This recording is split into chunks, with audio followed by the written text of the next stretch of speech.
Hi girls, it's day 8. The title of our lesson today is You Aren't a Mistake. And our verse comes from Psalm 139:14. I praise you, for I'm fearfully and wonderfully made. Wonderful are your works. My soul knows it very well.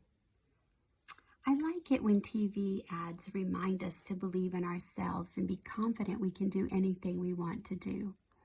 You've seen the ones I'm talking about.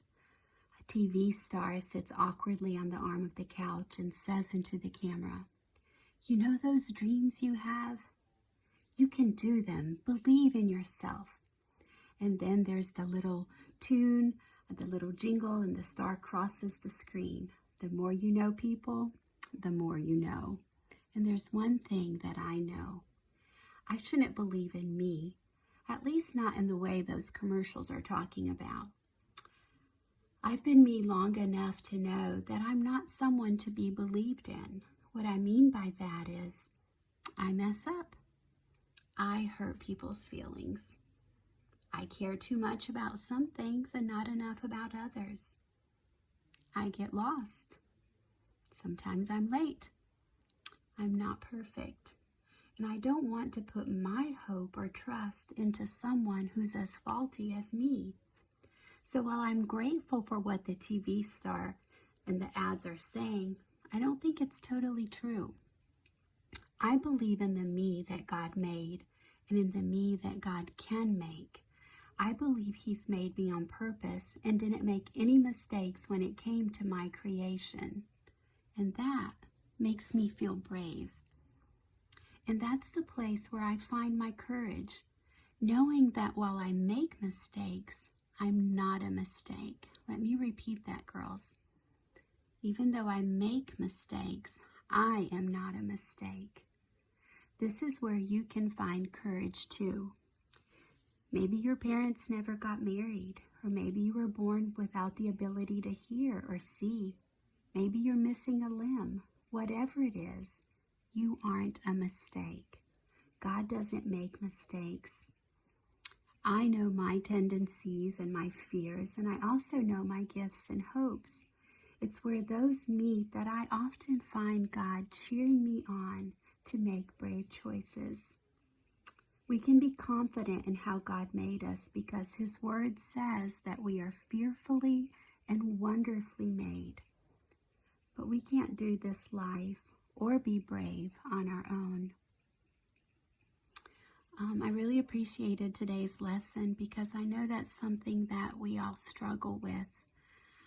During lockdown, I've been going through a lot of our old pictures and found a lot of my younger days. And I look and I was like, wow, I was so skinny then, or check out my hair. All in a very complimentary tone. But you know, the truth is during that time, I wasn't happy with who I was.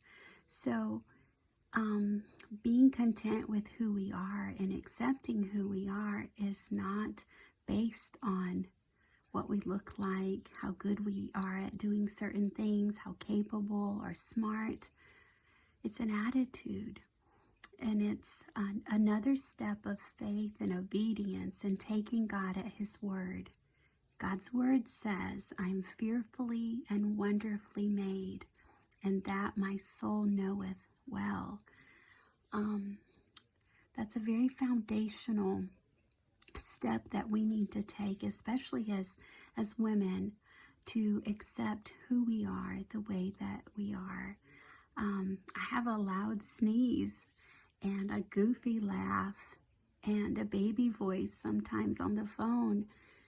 But you know what? That's what makes me Tina.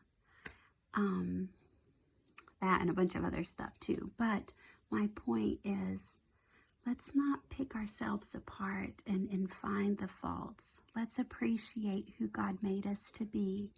And I love that part that though I make mistakes, I'm not a mistake. I believe in the me that God made and the me that God's making.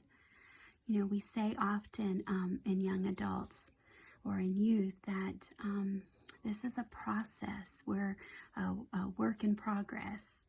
So God is working on us every day if we are faithfully submitting our lives to Him, if we're in His Word, learning how He wants us to behave, who He wants us to be. We are becoming that. And so let's rather rejoice in that and not, as we talked about the last couple of days, believe the lies of the world that unless we look this certain way, unless we're shaped in this way, unless we're this smart, unless we have a fabulous career and a beautiful family and a beautiful home and all these things, that we're nobody.